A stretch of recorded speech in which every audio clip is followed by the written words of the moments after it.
तो स्वागत है आपका पाठशाला में। आज हम शुरू करने वाले इलेक्ट्रोमैग्नेटिक इंडक्शन। तो उसके पहले मैंने मैग्नेटिक फ्लक्स पहले भी पढ़ाया था, और जो Gauss law in magnetic flux में जो गॉस लॉ इन मैग्नेटिज्म में वो भी मैंने आपको पढ़ाया था।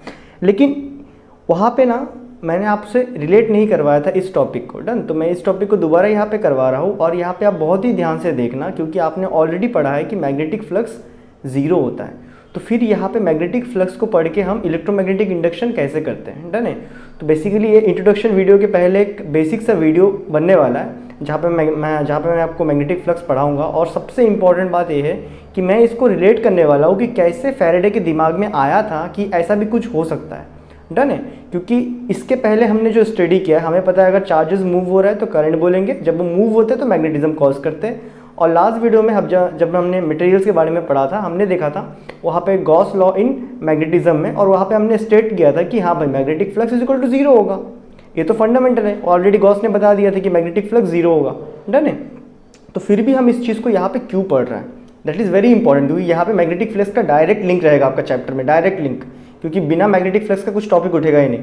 तो इस चीज़ को मैं दोबारा एक बार रिकैप करवाऊंगा, और इस वीडियो को बहुत ही ध्यान से देखना, काफ़ी इंपॉर्टेंट बनने वाला है, क्योंकि इसमें से आपको ब्रेक थ्रू मिल जाएगा कि क्यों फैराडे ने इसको यूज़ किया मैग्नेटिक फ्लक्स को।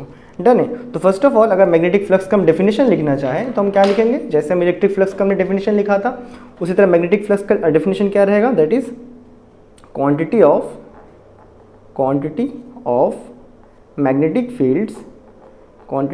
मैग्नेटिक फील्ड या फिर field intensity linked to a particular area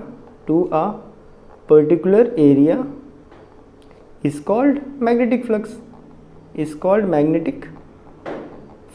ये बातें क्लियर है, ये तो हमें याद है, ये डेफिनेशन हमने लिखा था पहले भी। दैट इज इसको लिखते हैं हम फाई बी से, ये किसके बराबर होता है, बी डॉट ए के बराबर होता है। डन। दैट इज आपका बी ए कॉस थीटा, इतना होता है चीज़। ये बातें क्लियर है।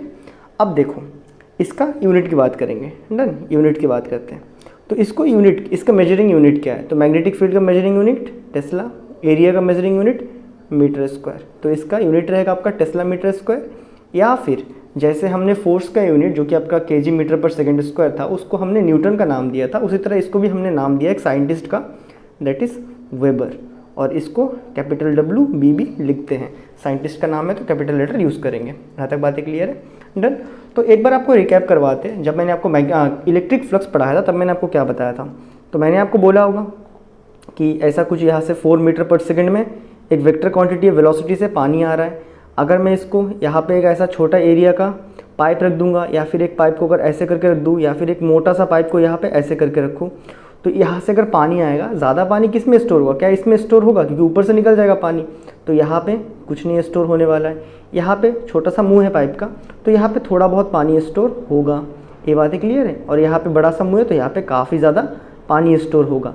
तो यहाँ पे अगर हम इस वाटर को हटा के अगर यहाँ पे मैग्नेटिक फील्ड माने कि मैग्नेटिक फील्ड ऐसे आ रहा है, तो इस केस में थोड़ा बहुत स्टोर, इस केस में और थोड़ा ज़्यादा स्टोर होगा। अगर हम लोग क्लोजली देखें तो ऐसा ही होगा। लेकिन मैंने आपको बताया था, अगर मैग्नेटिक फील्ड ऐसा है, अगर आप इसके सामने कुछ भी चीज़ें रखते हो, यहाँ पे वो स्टोर होने ही नहीं वाला है। क्यों? क्योंकि ऐसा जाएगा, क्लोज लूप बनाता है ना ये चीज़, ये तो ऐसा क्लोज लूप बनाएगा, तो स्टोर तो होने से रहा ही नहीं यहाँ पे। तो जब हमें पता है कि यहाँ पे स्टोर नहीं होने वाला है, फिर भी हमने फ्लक्स को डिफाइन किया। Okay, well and good. तो ये है बेसिकली आपका मैग्नेटिक फ्लक्स, और ये जो नहीं होता है स्टोर, ये बेसिकली आपका क्या है, ये है आपका गॉस लॉ इन मैग्नेटिज्म, कि इसमें स्टोर नहीं होता है, जीरो के बराबर रहेगा, वो है आपका गॉस लॉ इन मैग्नेटिज्म। तो यहाँ पे लिख देते हैं, यही चीज़ को जब गॉस ने स्टडी किया, उन्होंने क्या बोला, गॉस लॉ ऑफ मैग्नेटिज्म बताया, गॉस लॉ ऑफ मैग्नेटिज्म। उसने क्या बोल दिया सीधा, उसने बोला कि मैग्नेटिक फ्लक्स जो भी आपका लिंक होने वाला है, दैट इज जो बी ए कॉस थीटा आपका रहेगा, आप कुछ भी करो जीरो ही आने वाला है। डन। क्योंकि यहाँ पे क्लोज लूप बनेंगे। यहाँ तक तो हमें बातें क्लियर है। डन। यहाँ तक हमें सब चीज़ें आता है। तो अब दिक्कत क्या हुआ वो समझो। ठीक है, इसके पहले और थोड़ा बेसिक कर लेते हैं मैग्नेटिक फ्लक्स के बारे में।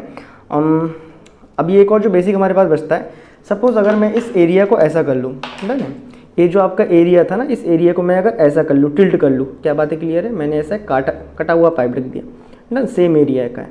तो यहाँ पे अगर तुम देखो, ये अगर मेरा मैग्नेटिक फील्ड में इसे मानता, तो क्या ये मेरा मैग्नेटिक फील्ड का डायरेक्शन ऐसा रहेगा। एरिया वेक्टर हमेशा नॉर्मल होता है, तो क्या एरिया वेक्टर का एंगल होगा, इनके बीच में एक एंगल थीटा बनेगा। दैट इज़ हम लिख सकते हैं यहाँ पे अच्छा ए वाला एंगल, दैट इज़ यहाँ पे एक थीटा एंगल बनेगा।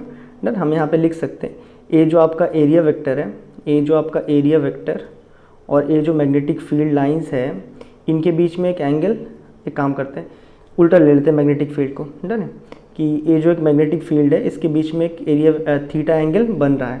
तो यहाँ पे कौन सा एंगल रिस्पॉन्सिबल है, कौन सा एंगल रिस्पॉन्सिबल है, बेसिकली ए आपका बन जाएगा, अगर एरिया वेक्टर ए है तो ए बन जाएगा ए साइन थीटा और ए वाला कंपोनेंट बन जाएगा ए कॉस थीटा। तो हमने देखा है ये जो सामने वाला कंपोनेंट होता है वही इफेक्ट करता है। तो यहाँ से भी हम देख सकते हैं फ्लक्स का फॉर्मूला वही आएगा, that is amount of magnetic field that is be link to a area, कौन सा एरिया के कंपोनेंट से, ए कॉस थीटा से लिंक्ड रहेगा। यहाँ तक बातें क्लियर। अब एक और चीज़, सपोज आपके पास एक वेरिएबल है, डन, आपके पास एक वेरिएबल एरिया है, ऐसा कुछ आपके पास एक एरिया है और यहाँ से मैग्नेटिक फील्ड्स आ रहे हैं, डन, यहाँ से कंटिन्यूस मैग्नेटिक फील्ड्स आ रहे हैं, for the God sake it is uniform magnetic field. Done है। तो अगर हम यहाँ पे देखें तो यहाँ पे एरिया का नॉर्मल कुछ ऐसा रहेगा कुछ एक कंडीशन में, दैट इज़ ए छोटा सा एरिया का नॉर्मल ऐसा है, यहाँ पे एंगल θ1 मान लेते हैं। यहाँ पे देखते हैं तो ऐसा हमें एंगल दिख रहा है एरिया 2 का, ठीक है। यहाँ पे एक छोटा सा एक और एलिमेंट है, यहाँ θ2 है। यहाँ पे देखते हैं तो हमें कुछ ऐसा दिख रहा है, यहाँ पे एंगल θ3 है। तो यहाँ पे अगर मैं नेट मैग्नेटिक फ्लक्स निकालना चाहूँ, दैट इज़ φb नेट अगर मैं निकालना चाहूँ तो मैं क्या कर लूँगा, दैट इज़ इसका कितना मैग्नेटिक फ्लक्स है वो निकाल लूँगा, that is be uniform magnetic field है तो बी A1 cos θ1 कर लूँगा, प्लस इसके लिए क्या कर लूँगा, बी A2 cos θ2 कर लूँगा।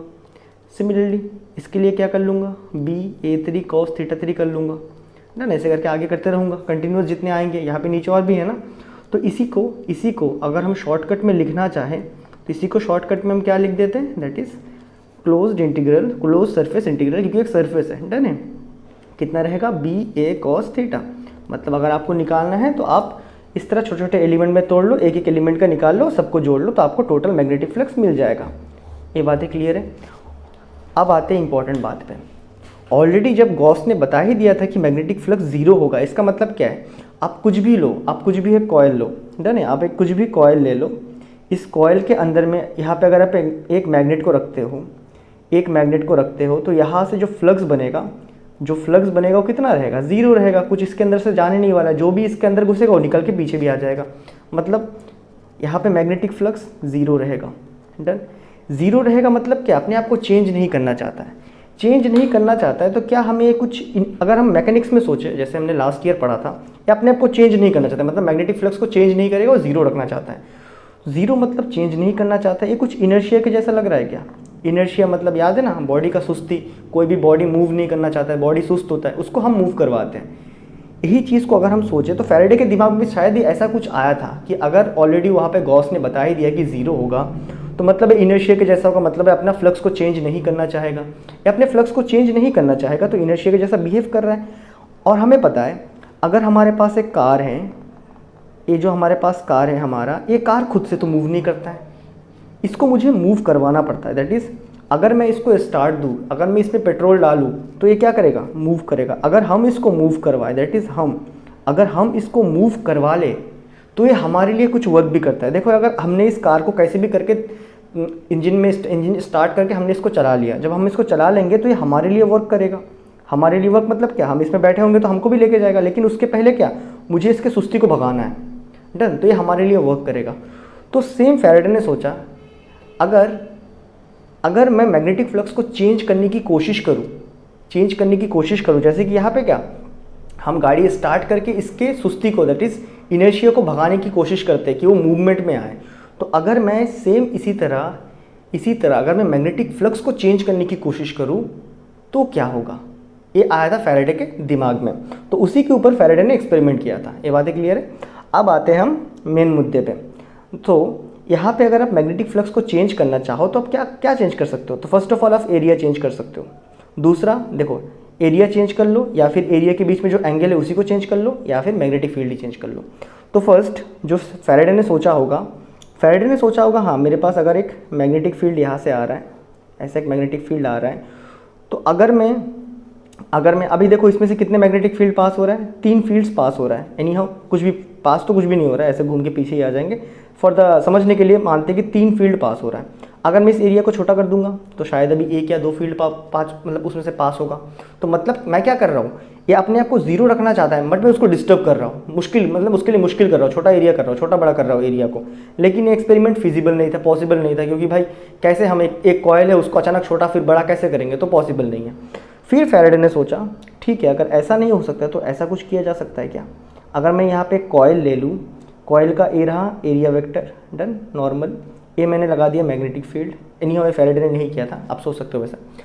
यहाँ पे ए आपका एरिया, डन, इसमें एरिया वेक्टर ए रहा, मैग्नेटिक फील्ड ऐसे पास हो रहा है।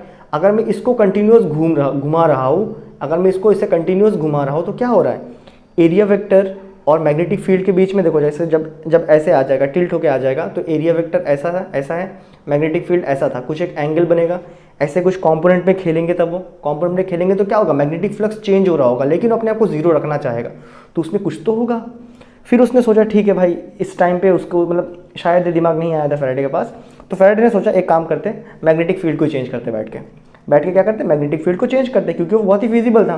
तो उन्होंने क्या किया, एक एरिया लिया, उन्होंने एक कॉयल लिया था, उन्होंने एक कॉयल लेने के बाद यहाँ पे गैल्वेनोमीटर भी लगवाया था, उन्होंने एक बार मैग्नेट लिया, बार मैग्नेट लिया, तो बार मैग्नेट का सबसे ज़्यादा स्ट्रेंथ यहाँ पे होता है, मैग्नेटिक फील्ड का स्ट्रेंथ सबसे ज़्यादा यहाँ पे होता है। अगर मैं बार मैग्नेट बना के दिखाऊँ तो यहाँ पे सबसे ज़्यादा, ऐसे अगर नॉर्थ होगा तो यहाँ पे सबसे ज़्यादा स्ट्रेंथ होगा, फिर यहाँ पे साउथ ऐसे अंदर आएंगे वो, एनी हाउ स्ट्रेंथ सबसे ज़्यादा इस पोल्स में थे, पोल्स में होंगे, ठीक है। उन्होंने क्या किया, कॉयल लिया, उसके अंदर ऐसे डालना शुरू किया, उन्होंने बहुत ही फैसिनेटिंग रिजल्ट ऑब्जर्व किया। लेकिन मेन फंडा क्या है, उनको इस फ्लक्स के आइडिया से मिला था, क्योंकि फ्लक्स उन्हें पता था ऐसा चीज़ होता है, लेकिन गॉस ने बताया था ज़ीरो होता है, मतलब है अपने आप को चेंज नहीं करना चाहता है, चेंज नहीं करना चाहता है, तो अगर हम उसको डिस्टर्ब करेंगे तो हमें क्या चीज़ें देखने मिलेगा, वही है आपका फैराडे का एक्सपेरिमेंट, डन है। तो मैं मिलता हूँ आपसे नेक्स्ट वीडियो में फैराडे के एक्सपेरिमेंट के साथ, और हम ऑफिशियली स्टार्ट करने वाले इलेक्ट्रोमैग्नेटिक इंडक्शन नेक्स्ट वीडियो से। और ये वाला वीडियो मस्ट वॉच वीडियो है कि आपको आइडिया मिल जाएगा कि फैराडे के दिमाग में क्यों ऐसा आया था, ठीक है। तो मैं मिलता हूँ आपसे नेक्स्ट वीडियो में, तब तक के लिए गुड बाय।